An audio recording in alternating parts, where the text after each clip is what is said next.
بسم اللہ الرحمن الرحیم۔ رب یسر ولا تعسر وتمم بالخیر۔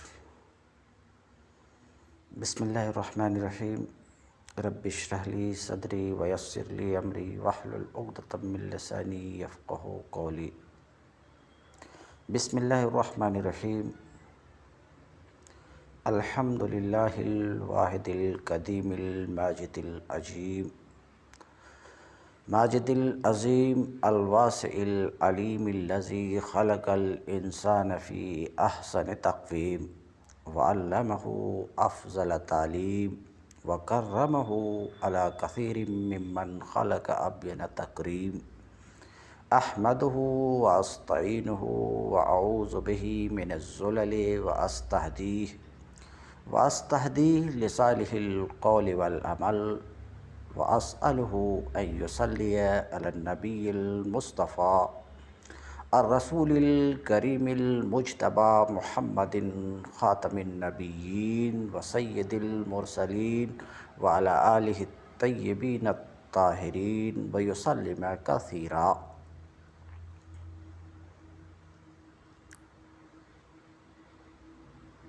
معزز سامعین، ابھی میں آپ کے سامنے کتاب شعب الایمان للبیہقی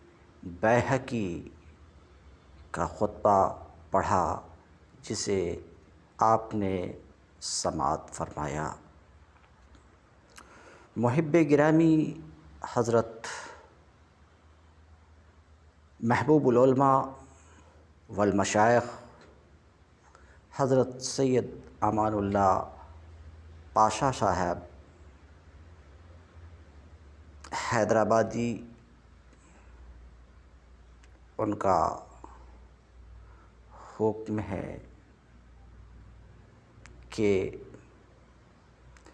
حدیث کی ایک عظیم کتاب شعب الایمان للبیہقی کا درس شروع کروں، اور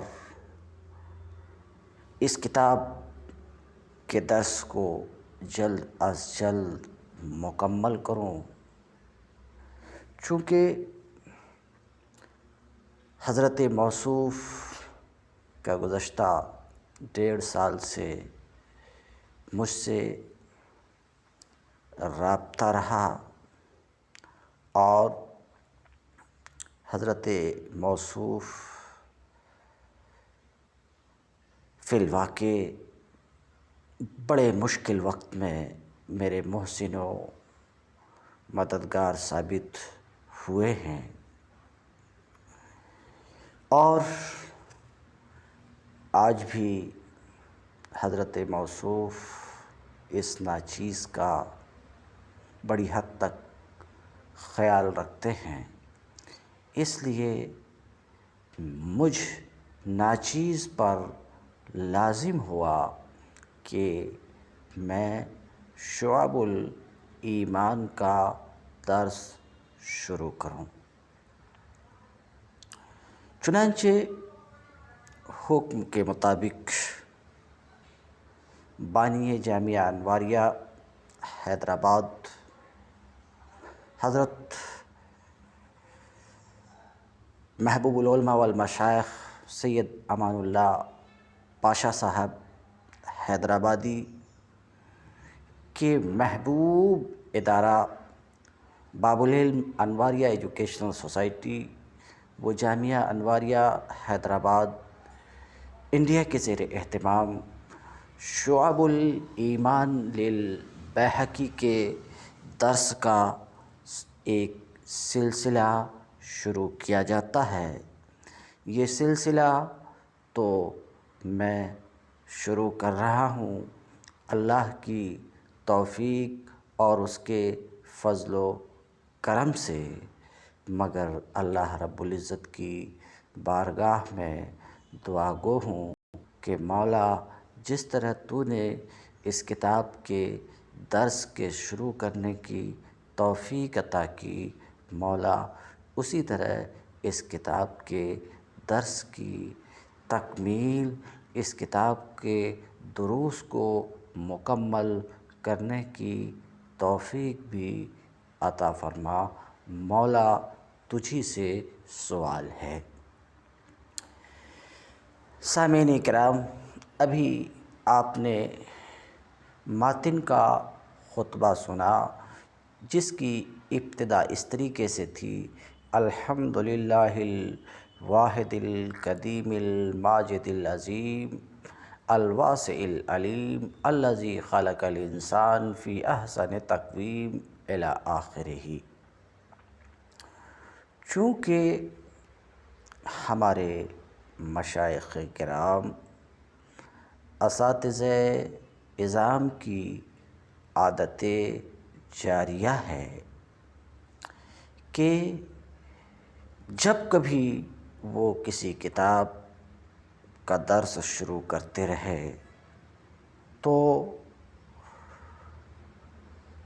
ابتدائے درس میں مصنف کا تعارف، یعنی کتاب لکھنے والے کا تعارف، اس کی مختصر سوانح پر روشنی ڈالتے رہے ہیں، اسی طریقے سے وہ کتاب جو زیر ابتدا ہے اس کا بھی تعارف کراتے رہے ہیں۔ یہ ہمارے مشائخ اور اساتذہ کی عادت جاریہ ہے، لہٰذا ان کی سنت پر عمل کرتے ہوئے میں بھی اسی روش کو اپناتا ہوں۔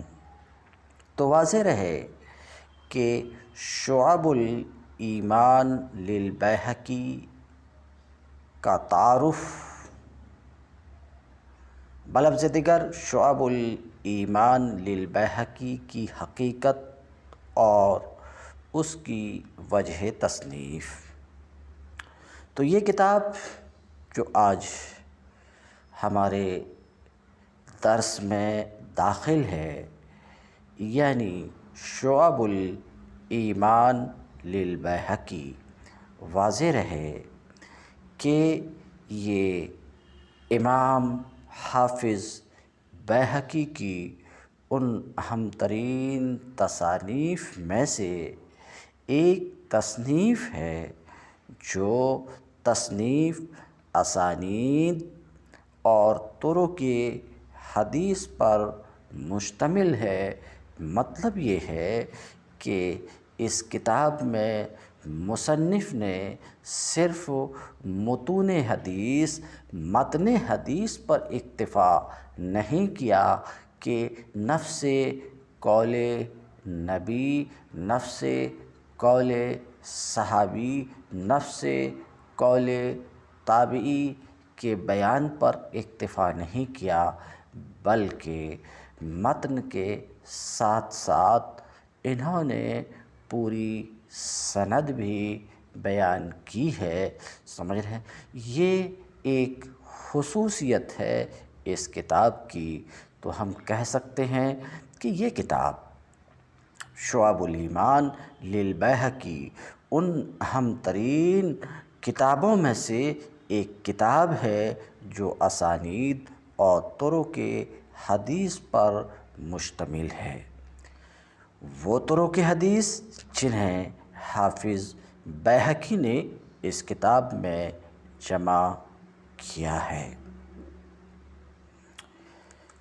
شعب الایمان، ابھی آپ کئی بار نام سن چکے ہیں، تو واضح رہے کہ یہ شعب الایمان ابو عبداللہ حسین بن حسن حلیمی شافعی متوفی 403 ہجری کی تصنیف ہے، ان کی لکھی ہوئی کتاب ہے، جس کتاب کا نام خود انہوں نے، یعنی ابو عبداللہ حسین بن حسن حلیمی شافعی نے اس کتاب کا نام المنہاج رکھا۔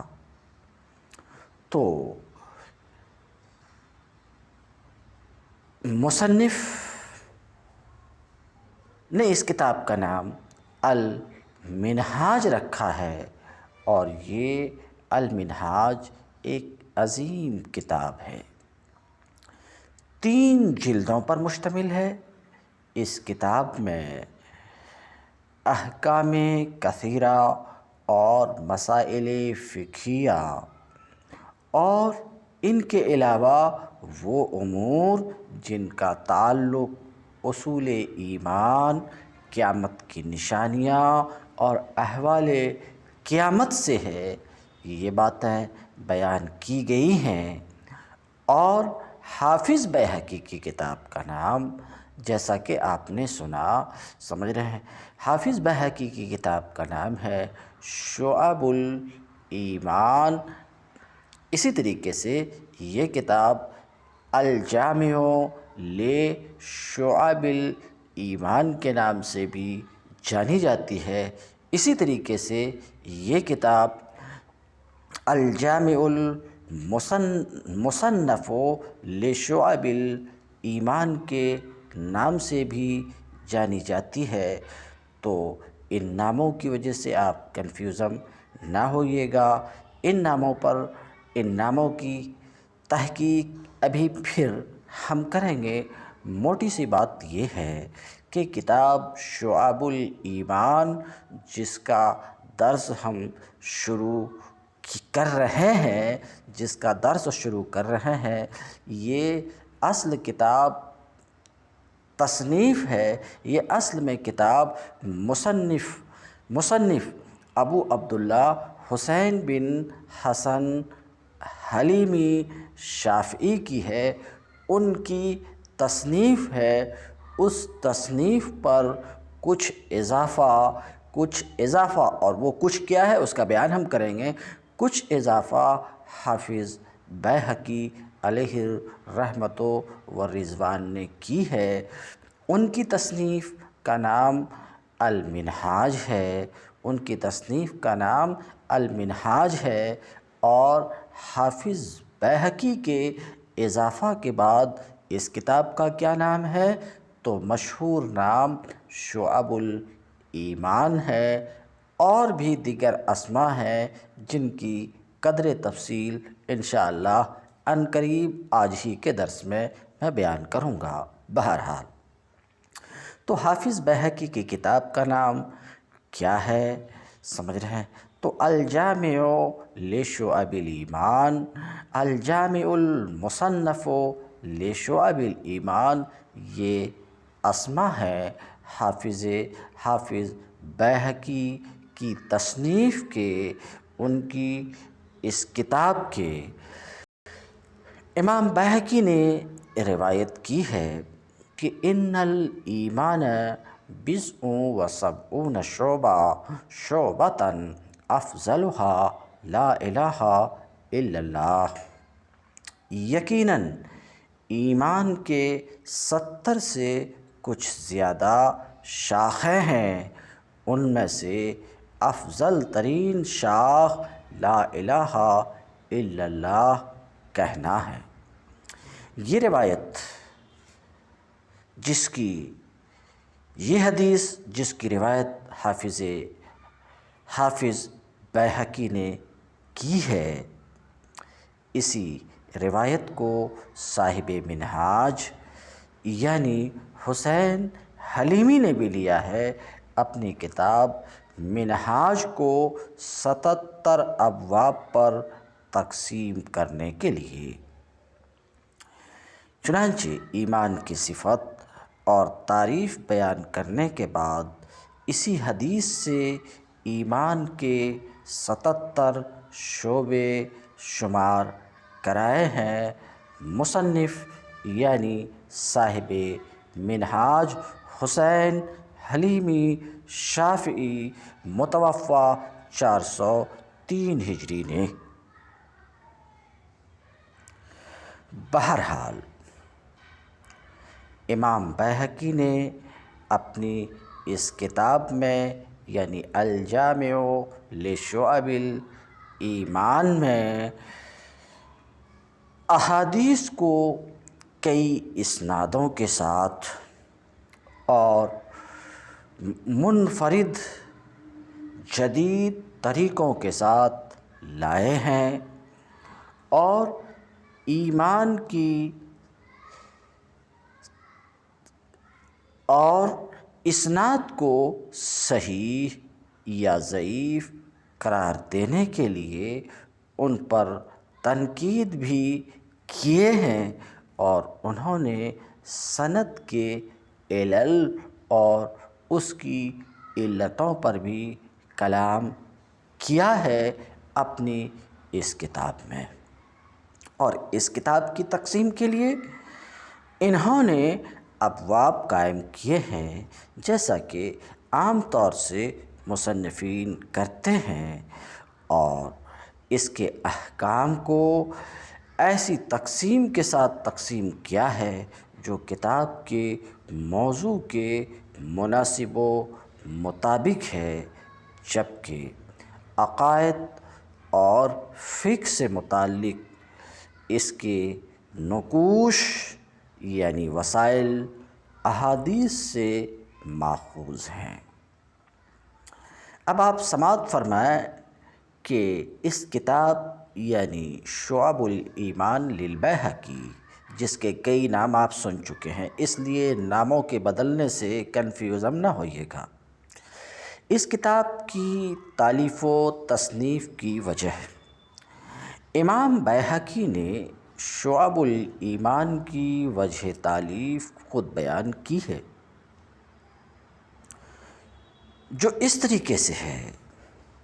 فرماتے ہیں امام بیہقی فرماتے ہیں کہ میں نے یہ پایا کہ حاکم ابو عبداللہ حسین بن حسن حلیمی رحمۃ اللہ علیہ نے ایسی احادیث کو اپنی تصنیف اور اپنی کتاب المنہاج المصنف فی بیان شعب الایمان میں درج کر دیا ہے۔ ایمان کے بارے میں یہ وہ شعبے ہیں جن شعبوں کا حدیث رسول میں اشارہ ہے اور ذکر ہے۔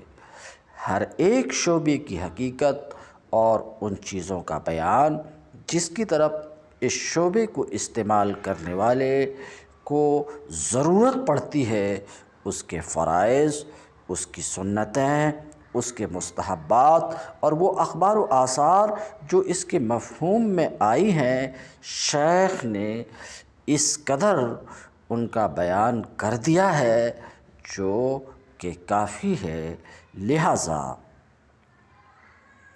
بیہقی کہتے ہیں، لہٰذا میں نے اپنی اس کتاب یعنی الجامع لشعب الایمان میں ابواب پر احادیث کی تقسیم میں شیخ حلیمی کی ترتیب کی اقتدا کی ہے، اور میں نے شیخ کے کلام میں صرف اتنا حصہ متعلقہ مقامات پر نقل کیا ہے جس کے ساتھ ہر باب کا مقصد واضح ہو جائے، مگر ان دونوں کتابوں یعنی میری کتاب اور شیخ کی کتابوں میں فرق یہ ہے کہ شیخ نے اپنی تصنیف میں احادیث کے صرف متن ہی پر اکتفا کیا ہے اور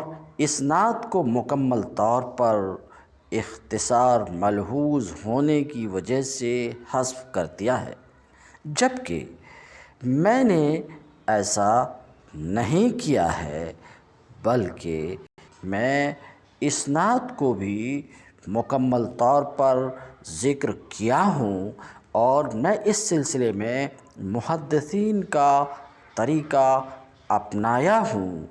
جس قدر اسناد کو لانے کی ضرورت تھی اس کے بیان کرنے کو میں نے پسند کیا، یہاں تک کہ حکایات و واقعات کو بھی ان کی سند کے ساتھ بیان کرنے کو میں نے پسند کیا، رہے وہ اخبار و حکایات جن کے جھوٹ ہونے کے بارے میں دل میں غالب گمان نہیں ہوا، ایسے ہی اخبار و حکایات کے ذکر پر میں نے اکتفا کیا ہے۔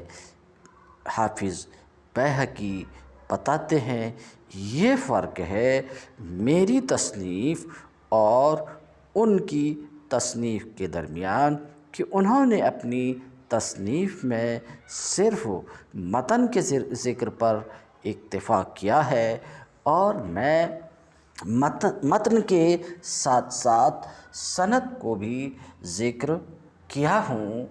ہاں، رہی بات ابواب کی تقسیم کا مسئلہ، سمجھ رہے ہیں، تو اس سلسلے میں نے شیخ کی مکمل طور پر پیروی کی ہے۔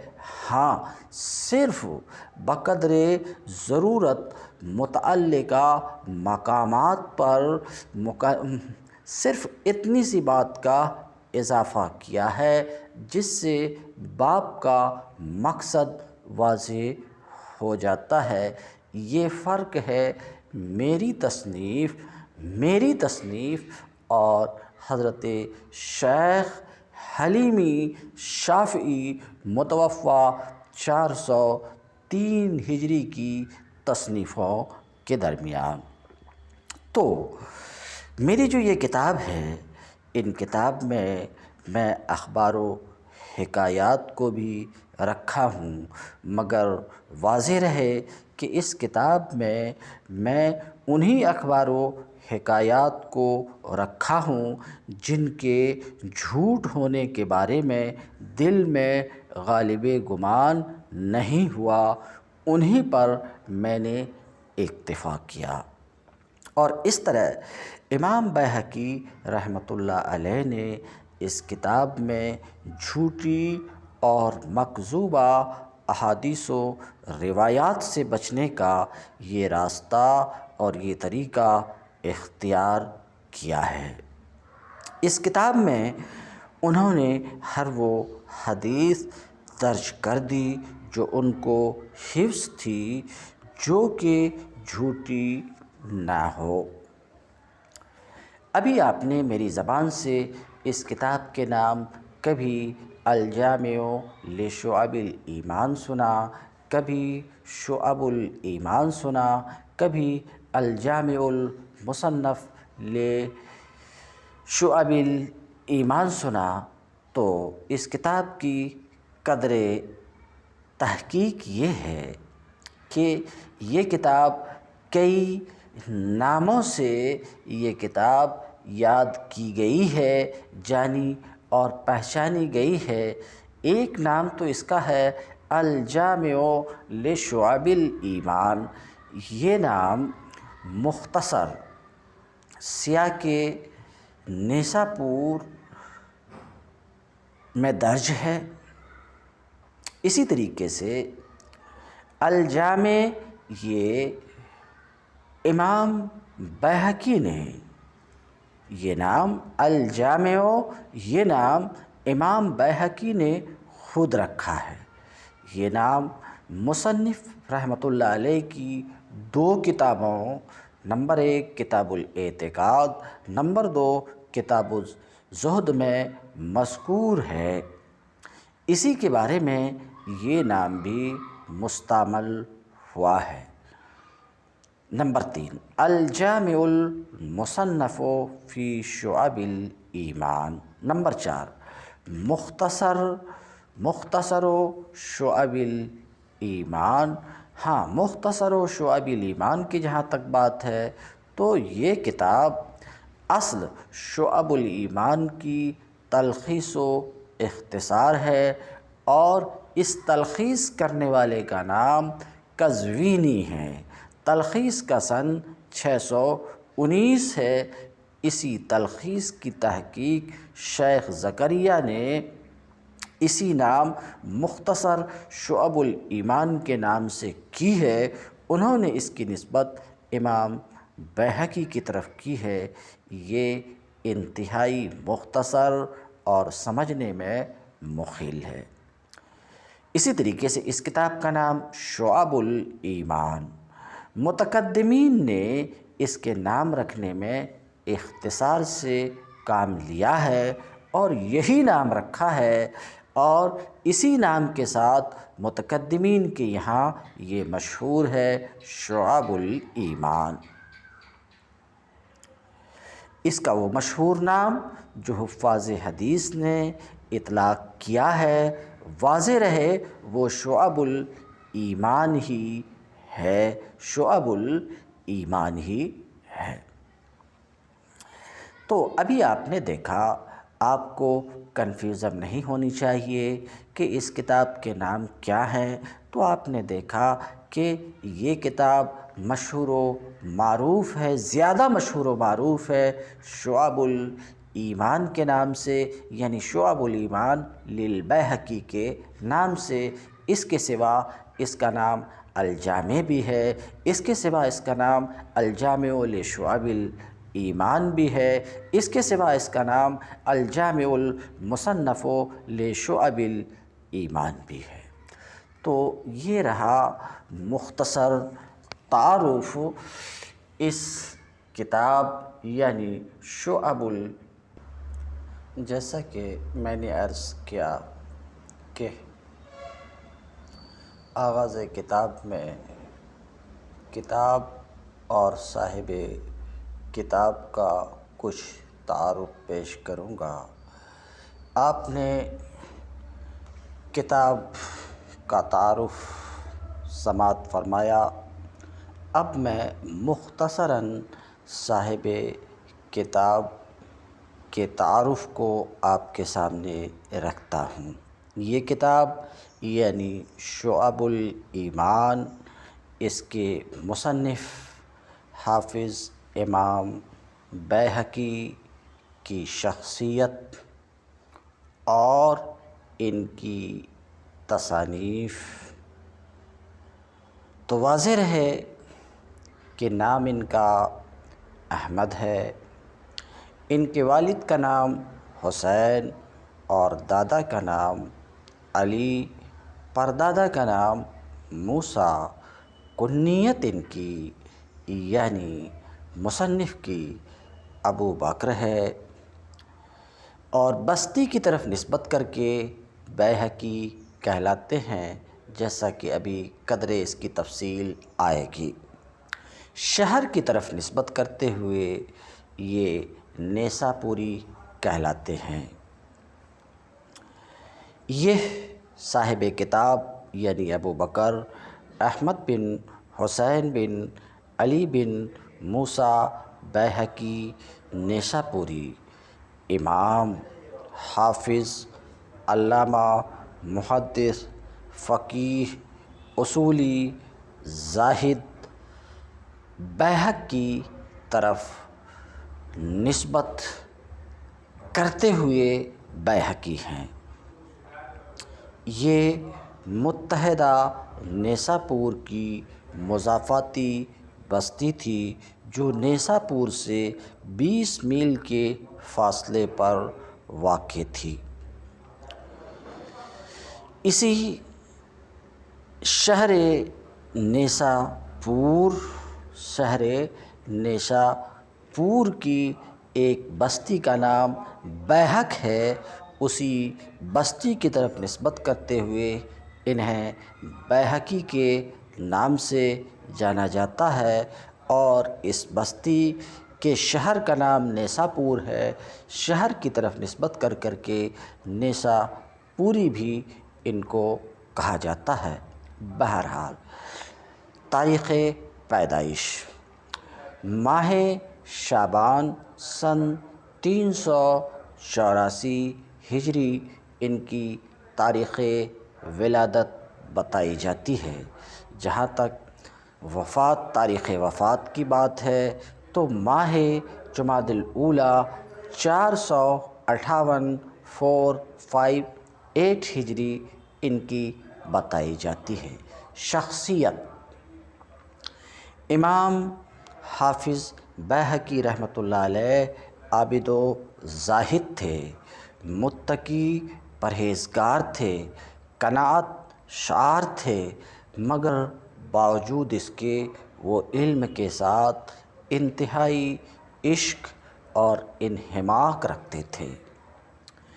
علم حدیث کو حفظ کرنے اور اس کی تحقیق و تدقیق میں مشغول و مصروف رہتے تھے۔ امام بیہقی ان حفاظ حدیث میں سے نہیں تھے جو حفظ احادیث میں مشغول ہو کر علم فقہ سے صرف نظر کر لیتے ہیں، بلکہ ان کا حفظ حدیث ان کے علم فقہ کی ایک جز اور ایک اہم حصہ تھا۔ خصوصی اور انفرادی صفات جو ان کی پہچان بن گئے۔ امام بیہقی اپنی ذاتی اور نفیس صفات کے ساتھ ہمیشہ پہچانے گئے ہیں، اور وہ یہ ہے کہ توازن و اعتدال میں شدت، انتہائی معتدل مزاج اور معتدل عمل تھے۔ زہد اور علم، عبادت اور حفظ حدیث، تقویٰ اور پرہیزگاری میں اجتماع و امتزاج، تواضع، ورع، پرہیزگاری، وسعت اطلاع، وسعت علم پر استقامت نصیب تھی ان کو۔ المختصر، امام بیہقی اور تحصیل علم۔ علم کو حاصل کرنے کے لیے، علم کو محفوظ کرنے کے لیے انہوں نے اس سفر کا آغاز 15 برس کی عمر سے کیا تھا۔ تحصیل علم کے سفر کا آغاز 15 برس کی عمر سے کیا تھا۔ انہوں نے علم کی طلب محض اپنی جگہ رہ کر ہی نہیں کی، بلکہ انہوں نے اس سلسلے میں بہت سے شہروں کا سفر کیے، مختلف شہروں کا انہوں نے رخ کیا۔ مثال کے طور پر عراق، نیساپور، بغداد، کوفہ، مکہ مکرمہ، حجاز مقدس، اسفرائن، طابرائی، ان تمام مقامات میں جا کر انہوں نے اہل علم سے علم کو جمع کیا اور محفوظ کیا۔ ان کی حالت بھی علم کے معاملے میں ان کے اسلاف حفاظ علم، حفاظ حدیث، مثلاً بخاری، نسائی جیسی تھی۔ چنانچہ انہوں نے اپنے تمام سفروں کے بعد اپنی مراد پالی اور حدیث جمع کر لی، تو پھر انہوں نے حدیث کے موضوع پر تدوین و تصنیف کے مرحلے کا آغاز فرمایا۔ امام بیہقی کی تصانیف، کچھ تصانیف کا میں تفصیلی ذکر کرتا ہوں۔ تصانیف سے حضرت موصوف کی عظمت و جلالت اور امامت کا اندازہ لگایا جا سکتا ہے۔ حضرت موصوف نے بہت سی کتابوں کی تصنیف فرمائی، مثلاً کتاب الآداب نمبر 1، کتاب الآداب، یہ 3 جلدوں میں چھپ چکی ہے، جس کا قلمی نسخہ دارالکتب مصر میں محفوظ ہے۔ نمبر 2، کتاب اثبات الرؤیا، یہ قلمی نسخہ ہے۔ نمبر 3، کتاب اثبات عذاب القبر، اس کا قلمی نسخہ مکتبہ احمد استنبول میں محفوظ ہے۔ اس کی فوٹو لے کر ڈاکٹر شرف محمود کی تحقیق کے ساتھ عمان میں چھپ چکی ہے۔ نمبر 4، کتاب الخاتم، اس کا قلمی نسخہ دارالکتب مصر میں ہے، اور دوسرا نسخہ مکتبہ احمد ثالث استنبول میں ہے۔ دارالکتب والے نسخے کی فوٹو لے کر چھپا دیا گیا ہے۔ ایک اور تصنیف ان کی، انتہائی اہم تصنیف ان کی ہے، اور وہ ہے حیات الانبیاء۔ اس کا کلمی نسخہ مکتبہ احمد ثالث استنبول میں ہے، دوسرا نسخہ دارالکتب مصر میں ہے، ایک نسخہ مکتبہ عارف باحکمت مدینہ منورہ اور قاہرہ میں مطبوعہ محمدیہ میں 1357 ہجری میں چھپی تھی۔ اب تقریباً ہر جگہ دستیاب ہے۔ اس طریقے سے ان کی ایک اور کتاب ہے، نام اس کا دلائل النبوہ ہے، کثرت کے ساتھ چھپی ہے۔ ان کی ایک عظیم کتاب ہے السنن الکبریٰ للبیہقی، جو حیدرآباد دکن بھارت میں چھپ چکی ہے، اور قریب قریب ہندوستان کے ہر بڑی لائبریری میں یہ کتاب دستیاب ہے۔ اسی طریقے سے ان کی ایک کتاب ہے السنن الصغریٰ۔ اسی طریقے سے ان کی تصانیف میں سے ایک تصنیف کا نام ہے کتاب و احکام القرآن۔ اسی طریقے سے ان کی ایک گراں قدر کتاب کا نام ہے الاسماء والصفات۔ اسی طریقے سے ان کی ایک کتاب کا نام ہے کتاب اعتقاد۔ یوں ہی آپ کی تصانیف میں سے ایک تصنیف کتاب البعث والنشور ہے۔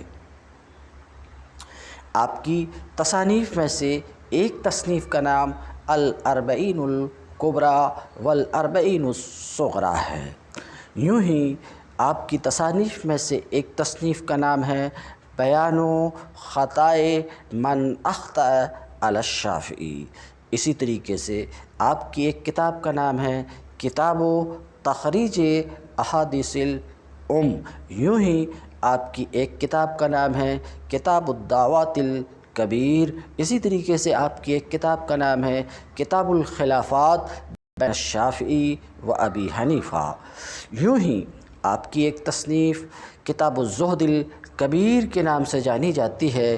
یوں ہی آپ کا ایک رسالہ ہے رسالۃ الی ابو محمد الجوینی۔ یوں ہی آپ کی ایک تصنیف کتاب و معرفت السنن والآثار کے نام سے جانی جاتی ہے۔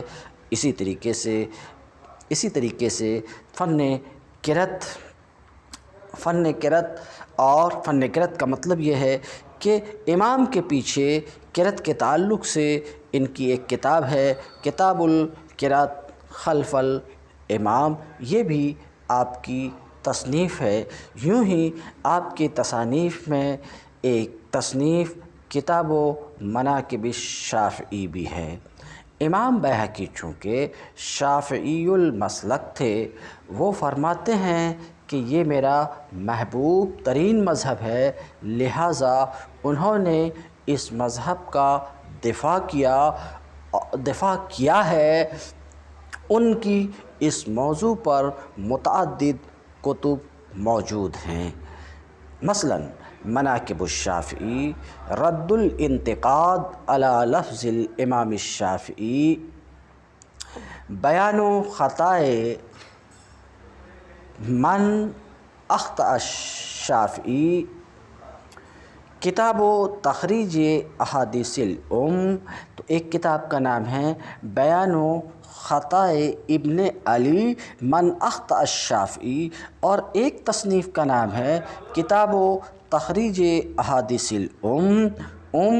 اسی طریقے سے ایک کتاب کا نام ہے کتاب الخلافیات بین الشافعی و ابی حنیفہ، یہ کتاب مناقب شافعی قاہرہ میں چھپ چکی ہے۔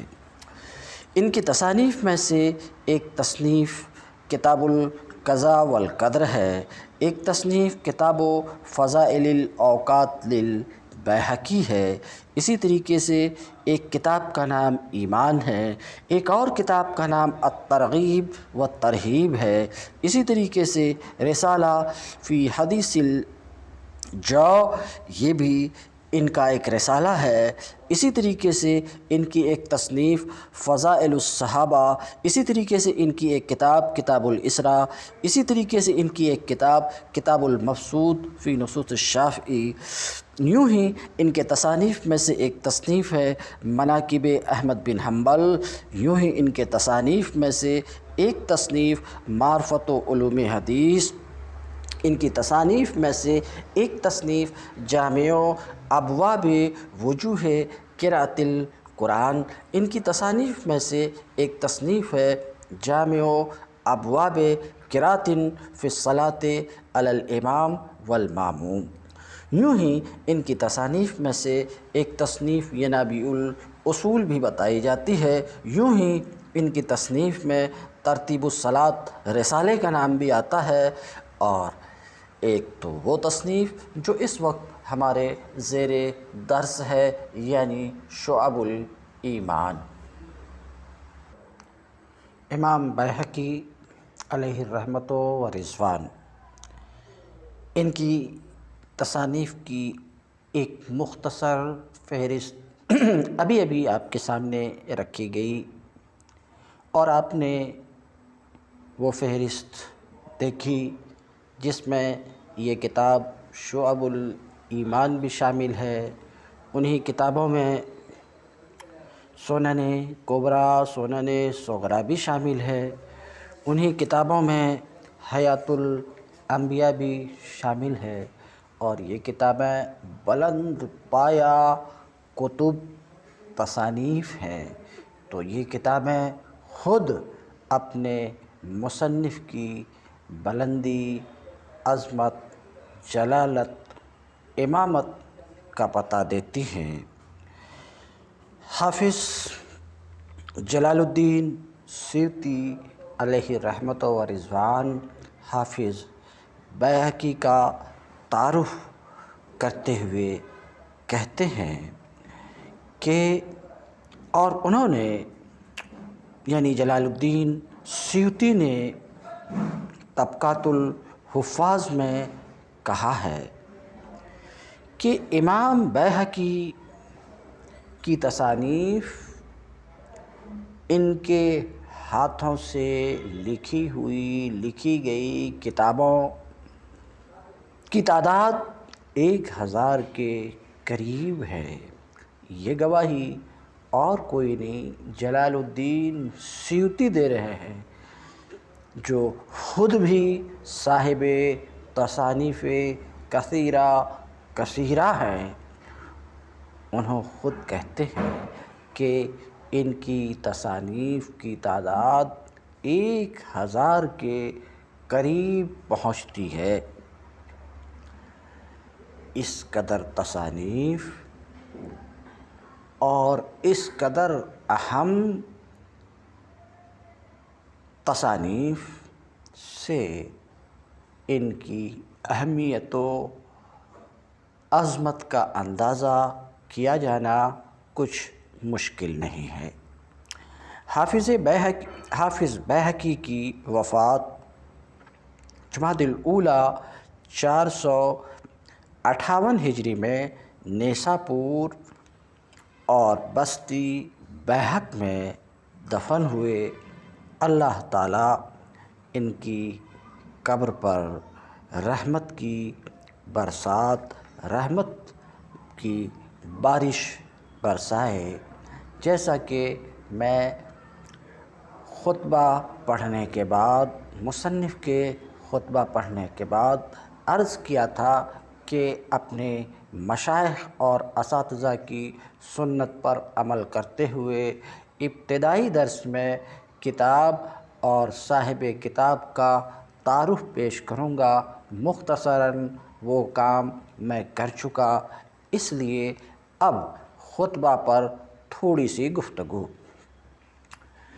قال الحمد للہ الواحد القدیم الماجد العظیم الواسع العلیم الذي خلق الانسان في احسن تقویم وعلمه افضل تعلیم وکرمه على كثير ممن خلق ابین تکریم احمدہ واستعینہ واعوذ بہ من الزلل واستہدیہ لصالح القول والعمل واسألہ ان یصلی علی النبی المصطفیٰ الرسول الکریم المجتبی محمد خاتم النبیین وسید المرسلین وعلی آلہ الطیبین الطاہرین ویسلم کثیرا۔ یہ خطبہ خود مصنف کا خطبہ ہے، اور یہ خطبہ مصنف کا ہے۔ اس کے کئی اسناد اس کتاب پر کام کرنے والے لوگوں نے ذکر کیا ہے۔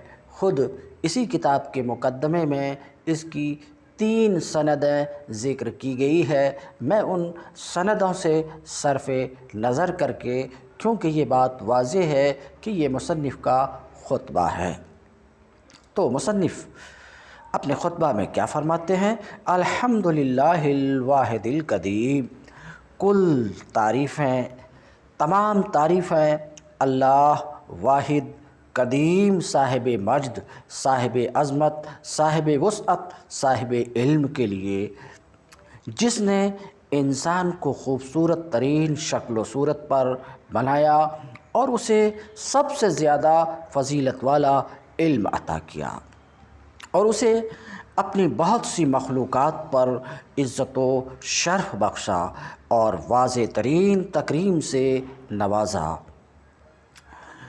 احمدہ واستعینہ واعوذ بہ من الزلل واستہدیہ لصالح القول والعمل، میں صرف اسی ذات والا کی حمد و شکر ادا کرتا ہوں، اور میں صرف اسی سے مدد مانگتا ہوں، اور پھسلنے بہکنے سے صرف اسی کے ساتھ پناہ لیتا ہوں، اور سچے قول اور سچے عمل کے لیے صرف اسی سے ہدایت و رہنمائی مانگتا ہوں۔ وَأَسْأَلُهُ أَن يُصَلِّيَ عَلَى النَّبِيِّ الْمُصْطَفَىٰ الرَّسُولِ الْكَرِيمِ الْمُجْتَبَىٰ، اور میں صرف اسی سے التجا کرتا ہوں کہ وہ نبی مصطفیٰ رسول کریم مجتبیٰ پر رحمتیں نازل فرمائے، محمد صلی اللہ علیہ وسلم خاتم النبیین سید المرسلین پر اور ان کی آل طیبین طاہرین پر، اور سلام کثیر کثیر نازل فرمائے۔ اما بعد فإن اللہ جل ثناؤہ وتقدست اسماؤہ بفضلہ ولطفہ وفقنی لتصنیف کتب مشتملہ۔ مصنف علیہ رحمہ خطبہ کے بعد فرماتے ہیں، بہرحال حمد و صلوات کے بعد عرض ہے، یہ خود مصنف فرماتے ہیں، یعنی حافظ بیہقی علیہ رحمت و رضوان فرماتے ہیں، عرض ہے کہ بے شک اللہ کریم نے، جس کی تعریف بہت بڑی ہے، جس کے نام مقدس ہیں، محض اپنے فضل و کرم کے ساتھ مجھے کچھ ایسی کتب تصنیف کرنے کی توفیق عطا فرمائی، وفقنی، جو اہم ترین احادیث رسول پر مشتمل ہیں، جو دین کے اصول و فروع سے ہیں، دین کے اصول و فروع سے ہیں، جن سے دین کے اصول و فروع اخذ کیے جاتے ہیں، اس عظیم کام کی توفیق پر، اور اس عظیم کام کی توفیق ملنے پر اللہ تعالیٰ کا بے انتہا لاتعداد بار شکر ہے۔ ان کی تصنیف کے بعد میں نے ایسی کتاب تصنیف کرنی چاہی جو دین کے اصول و فروع دونوں کی جامع ہو، اور اس بارے میں جو آیات اور احادیث اور نصوص آئی ہیں ان پر مشتمل ہو، اور دین کے اصول و فروع کو بہترین طریقے سے قائم کرنے کے طرق پر مشتمل ہو، اس لیے کہ اس میں ترغیب بھی ہے اور ترہیب بھی ہے، ترغیب بھی ہے اور ترہیب بھی ہے۔ چنانچہ میں نے دیکھا کہ مجھ سے قبل، مصنف کہتے ہیں، میں نے دیکھا کہ مجھ سے قبل حاکم ابو عبداللہ حسین بن حسن حلیمی رحمۃ اللہ علیہ نے انہی نصوص اور احادیث کو اپنی تصنیف یعنی المنہاج المصنف فی بیان شعب الایمان میں درج کر دیا ہے۔ کس میں درج کر دیا ہے؟ المنہاج المصنف فی شعب الایمان المشار الیہا فی حدیث رسول اللہ صلی اللہ علیہ وسلم من حقیقت کل واحدہ من شعبہ و بیان ما یحتاج الیہ۔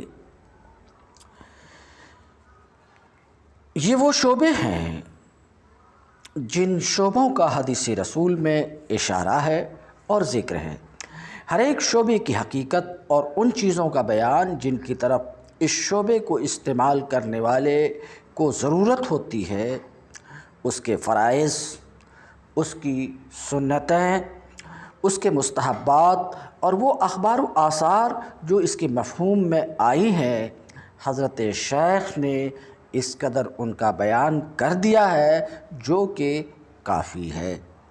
لہٰذا مصنف کہتے ہیں، لہٰذا میں نے اپنی اس کتاب یعنی شعب الایمان میں ابواب پر احادیث کی تقسیم میں شیخ حلیمی کی ترتیب کی اقتدا کی ہے۔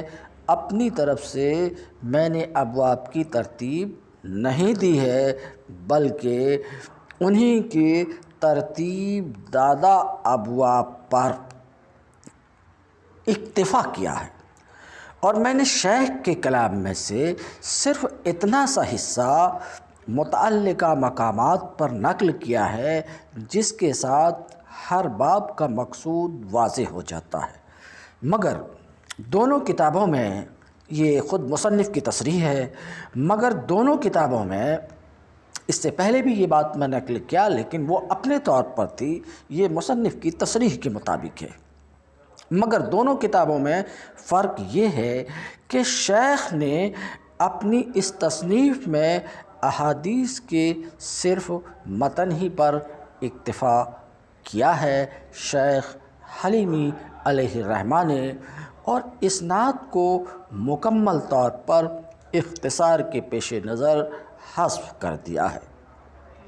یہ شیخ حلیمی کی تصنیف کی حالت ہے، جبکہ میں نے ایسا نہیں کیا ہے، بلکہ میں نے محدثین کا طریقہ اپنایا ہے، کیونکہ نشان والا بے نشان کی طرح تو نہیں ہوتا ہے، جس قدر اسناد کو لانے کی ضرورت ہو اس کو بیان کرنے کو پسند کرتا ہوں، اور حکایات و واقعات کو بھی ان کی سند کے ساتھ بیان کرنے کو میں نے پسند کیا ہے، اور جن اخبار و حکایات کے جھوٹ ہونے کے بارے میں دل میں گمان غالب نہیں ہو ان پر اکتفا کیا ہے، کیونکہ سیدنا محمد مصطفیٰ صلی اللہ علیہ وسلم سے ثابت شدہ حدیث میں ہے، آپ صلی اللہ علیہ وسلم نے فرمایا، من حدث بحدیث وهو يرى انه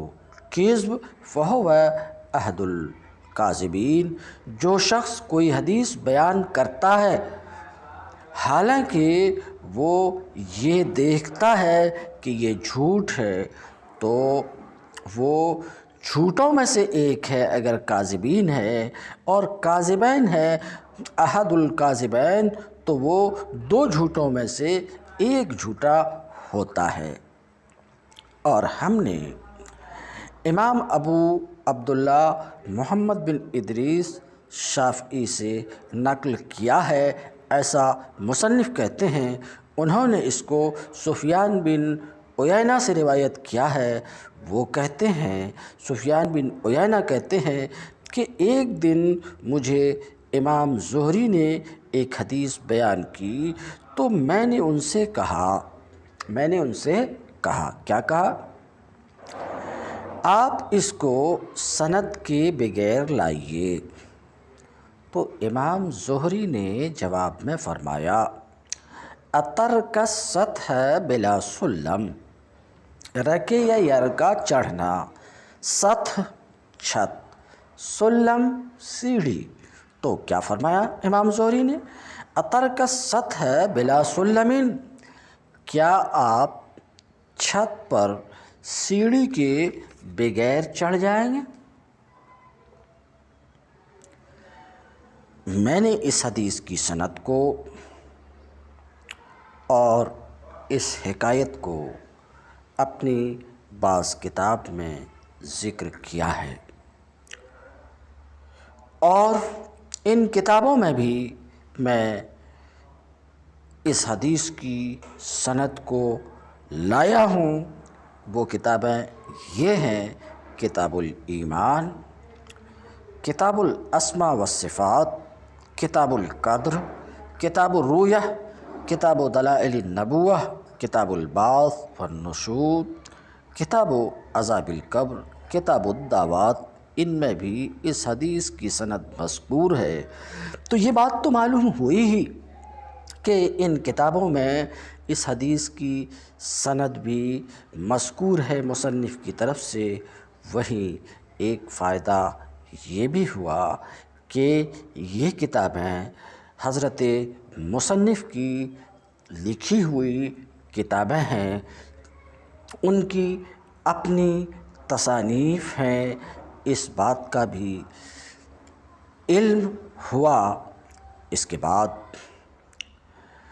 ان کتب میں جو سنن میں ہیں، ابو ابراہیم اسماعیل بن یحییٰ کی مختصر کی ترتیب پر وہ اخبار اور آثار جن کی ضرورت واقع ہوئی ہے، ہر باب میں اور اس زیر نظر کتاب میں نے ان اخبار و آثار کے نقل کرنے پر اکتفا کیا ہے، جن کے ساتھ بعض مراد واضح ہو جائے، اور باقی کو میں نے طوالت اور اکتاہٹ کے خوف کے پیش نظر ان مذکورہ کتب کے حوالے کر دیا ہے اور ان پر چھوڑ دیا ہے۔ لہٰذا مصنف کہتے ہیں، لہٰذا میں اس کتاب کی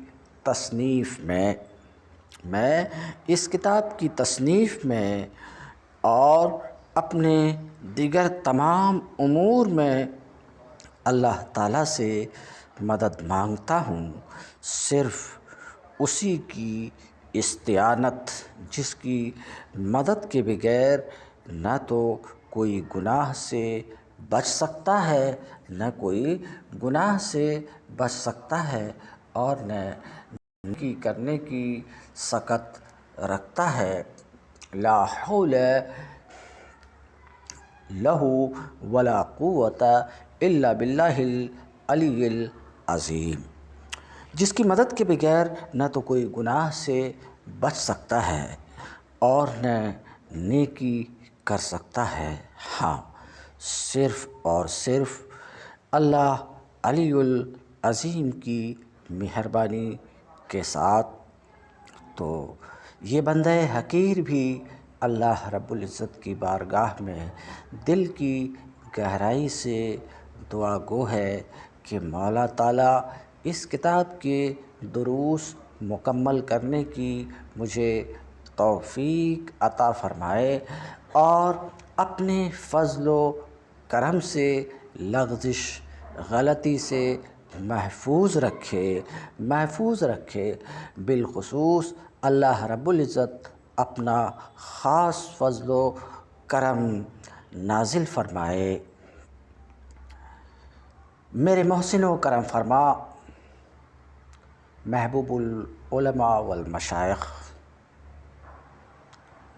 حضرت سید امان اللہ پاشا پر، جن کی خواہش اور جن کا حکم یہ ہے کہ میں جلد از جلد اس کتاب کو شروع کر کے اس کتاب کو مکمل کروں۔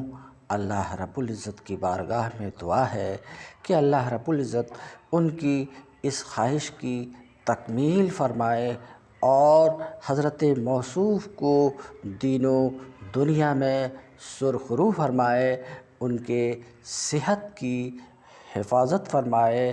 اللہ رب العزت کی بارگاہ میں دل کی گہرائی سے دعا ہے کہ مولا تعالیٰ باب العلم انواریہ ایجوکیشنل سوسائٹی و جامعہ انواریہ حیدرآباد انڈیا کو دن دگنی رات چوگنی ترقی سے مالا مال فرمائے۔ آمین بجاہ سید المرسلین۔